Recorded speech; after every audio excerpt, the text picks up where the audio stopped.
This year's Together at Christmas carol service is meant to project warmth, love, unity, yet Catherine's personal invitations to princesses Beatrice and Eugenie have injected a sharper political undertone into the evening, otherwise engineered for festive tranquility.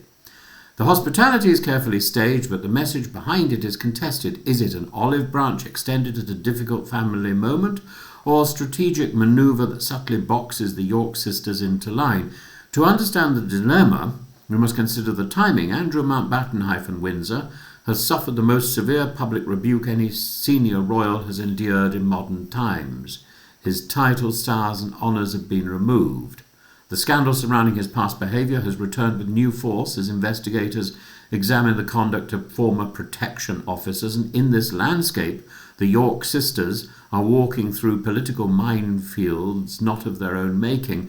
Catherine's annual carol service has become a significant royal platform. She curates it, she controls the guest list, she shapes the narrative. Inviting Beatrice and Eugenie is therefore not a vague gesture of goodwill, but a deliberate signal sent from within the core of the monarchy.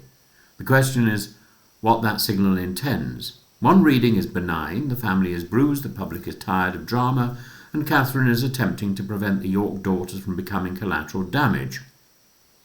The Waleses rely on an image of stability and cohesion. Even if William will not extend grace to Andrew or Sarah Ferguson, Catherine may be drawing a softer moral distinction. Fathers can fall, but daughters need not be punished for their father's disgrace. The Christmas theme, Britain will hear from the Abbey choir, the power of love, dovetails neatly with that interpretation. Yet the political dimension dominates because the sisters have been put into a classic lose-lose scenario. If they decline the invitation, it reads as defiance, or worse, sulky withdrawal at the moment unity is needed. If they accept, they become the headline attraction, photographed, dissected, scrutinized, and used as a proxy through which reporters can continue to talk about their father. Royal invitations are never neutral, and this one is particularly charged. Catherine's office has sent something that functions both as a welcome and a constraint. A gracious public appearance could help reposition the York sisters as dutiful, hard-working, and aligned with the King's desire to rehabilitate the family's presentation, but also forces them into a schema constructed by the Wales' household.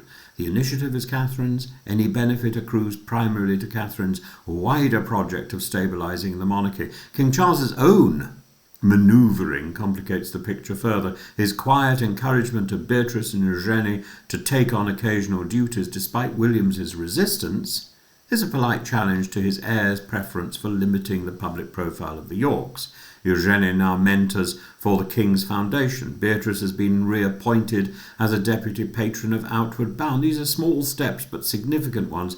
They represent a gentle testing of public sentiment, a way of recycling family capital without directly contradicting the removal of Andrew's status.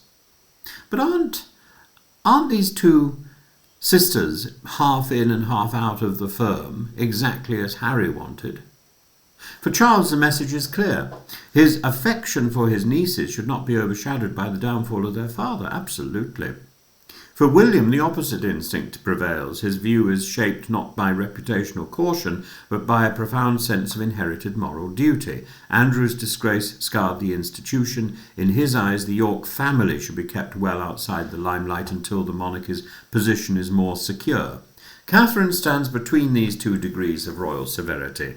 Her invitation signals a restraint of judgment and a desire to fold Beatrice and Eugenie gently back into the centre without directly challenging her husband's boundaries. But it also gives her household a quiet advantage. If the sisters attend, they appear to be signalling loyalty to her. If they decline, she looks magnanimous, while they risk accusations of petulance or distance from the core family. That is why some commentators have called this a dilemma, and others have called it a trap. Crucially, the York sisters understand the stakes. They're hard-working, well-liked, and increasingly visible in charitable spheres that align with the broader royal ethos. They want to support the king. They want stability. They want the public to distinguish them from their father's misjudgments. Yet, they are also aware that every public appearance risks becoming a referendum on Andrew's disgrace. The Christmas service represents the most delicate moment yet. Attend and they help Catherine convey unity, while validating Charles's experiment in phased reintegration. Decline, and they risk aggravating their uncle who has shown them consistent support. But in attending, they also risk contributing to the very media circus they privately dread. In the end, the invitation is both an olive branch and a calculated test. Catherine is offered grace, but not without strategic purpose. The monarchy is trying to regain narrative control after years of turbulence. Beatrice and Eugenie have been asked to play their part. Whether they choose to do so will reveal not only their own instincts, but the internal dynamics of the family heading into a new year. And the decision they take will tell us something else too, whether this moment represents genuine healing, or whether the sisters are being drawn willingly or not into a carefully managed tableau whose primary aim is to protect the monarchy rather than support them as individuals. Either way, Westminster Abbey on the 5th of December will be the stage on which this quiet family drama finally becomes visible.